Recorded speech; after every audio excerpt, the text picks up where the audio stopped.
Évangile de Jésus-Christ selon saint Luc, chapitre 4, versets 31 à 37. En ce temps-là, Jésus descendit à Capharnaüm, la ville de Galilée, et il enseignait le jour du sabbat. On était frappé par son enseignement, car sa parole était pleine d'autorité. Or, il y avait dans la synagogue un homme possédé par l'esprit d'un démon impur, qui se mit à crier d'une voix forte. « Ah, que nous veux-tu, Jésus de Nazareth? Es-tu venu pour nous perdre? Je sais qui tu es.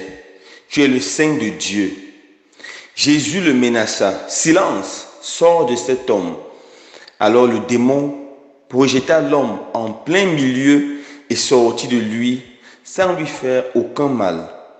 Tous furent saisis d'effroi et ils se disaient entre eux: « Quelle est cette parole?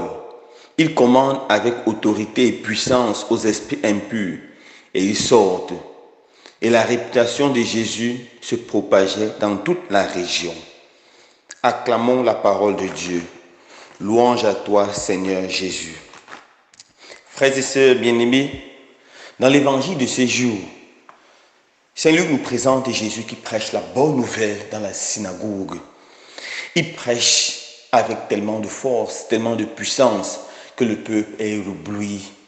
Et ils se disent, mais qui est cet homme qui prêche avec tant d'autorité? Jésus prêche avec autorité pour 2 ou 3 raisons. La première raison, c'est que Jésus prêche la vérité. Jésus prêche la vérité qui vient de Dieu. En fait, Jésus lui-même est la vérité. Il le disait, je suis le chemin, la vérité et la vie. C'est cette vérité qui est en Jésus, qui se révèle dans les paroles de Jésus, qui donne premièrement l'autorité à son enseignement. Un enseignement vrai, un enseignement qui vient de Dieu à force et à autorité. Il n'y a aucun mensonge en Jésus, aucun mensonge dans ses paroles. Alors ces paroles sont faites, sont dites avec autorité. Deuxièmement, Jésus prêche avec autorité parce que Jésus prêche avec conviction. La conviction dans la voix d'un prédicateur, la conviction dans la vie d'un prédicateur, la conviction dans la foi d'un prédicateur est nécessaire s'il veut amener ceux qui l'écoutent, amener ceux qui le suivent à la foi. Lorsqu'on voit un prédicateur, l'hésitation, la peur, le doute, toute autorité disparaît et il ne peut plus convaincre les gens en croire en Jésus.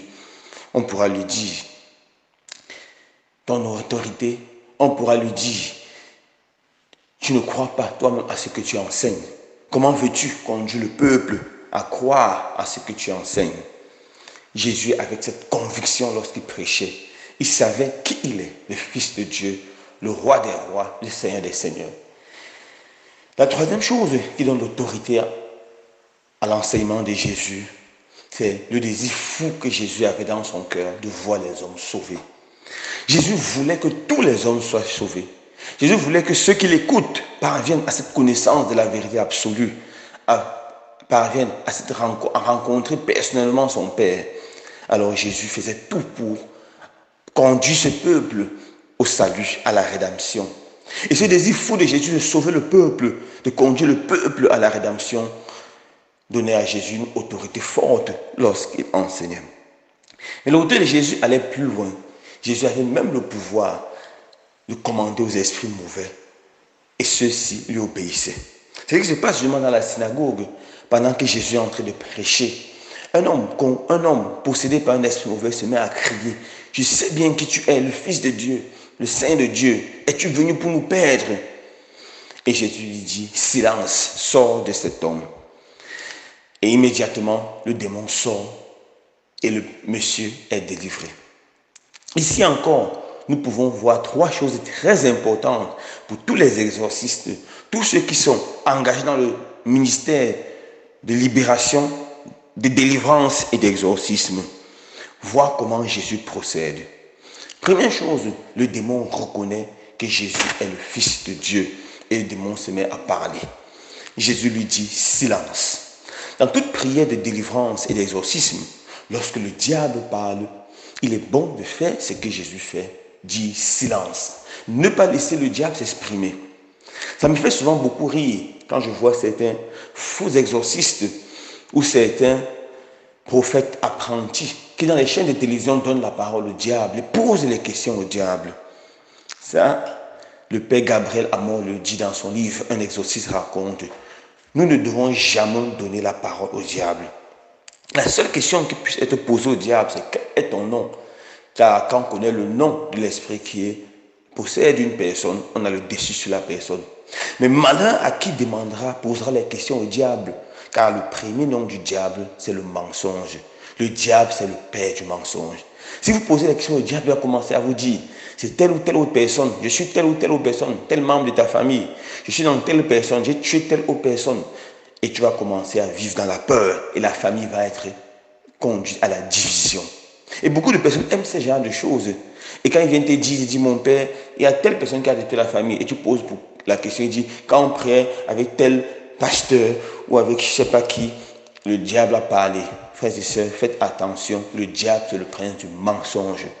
Le diable c'est le plus grand de tous les manipulateurs. Il peut vous dire n'importe quoi et vous allez commencer à croire. Lorsqu'il y a prière, silence. Lorsqu'il y a prière de délivrance, silence, ne posez aucune question au diable. Deuxième chose très importante, ici on voit que le diable connaît Jésus. Il connaît que Jésus est le Fils de Dieu et il a peur de Jésus. Devant Jésus, il ne peut rien faire d'autre que de se mettre à Jésus et proclamer que Jésus est Dieu. Voilà la chose très importante que nous devons comprendre, garder à l'esprit. Quand nous devons prier, nous devons savoir que celui qui est en nous est plus fort que celui qui est dans ce monde, que c'est Dieu et que c'est le Fils de Dieu. Et que même le diable l'a reconnu. Si nous avons cette confiance que nous avons en nous, le vainqueur des vainqueurs, le roi des rois, alors nous avons prié avec conviction, avec force, sans aucune peur. Nous allons vivre une vie chrétienne épanouie, sans peur. Nous allons savoir que le diable ne peut absolument rien contre nous. Troisième et dernière chose, nous devons garder à l'esprit que nous vivons dans un monde mauvais, où Satan rôde comme un lion rugissant, cherchant qui il va dévorer. Nous devons garder ça à l'esprit. Bien sûr, pas pour avoir peur, mais pour rester prudent, pour rester vigilant. Et comment rester vigilant? Vigilant dans la prière. Dans la première lecture, c'est pour nous parler des chrétiens endormis. Nous ne devons pas nous endormir dans le péché, mais rester vigilants dans la prière. Rester vigilants dans la méditation de la parole de Dieu, qui nous donnera la force pour vaincre le diable. Nous devons savoir que celui qui en est plus fort que celui qui est dans ce monde, on nous donnera la force de ne pas avoir peur de Satan, des forces du mal, des sorciers, de tous les suppôts du diable qui nous entourent. Nous devons rester calmes, rester convaincus que Jésus est en nous. Que le Seigneur nous donne la grâce de croire vraiment qu'il est Dieu, qu'il est notre roi, qu'il nous donne également son autorité, afin que nous puissions l'annoncer au monde entier avec force et que les merveilles et les signes accompagnent cette prédication. Loué soit Jésus-Christ.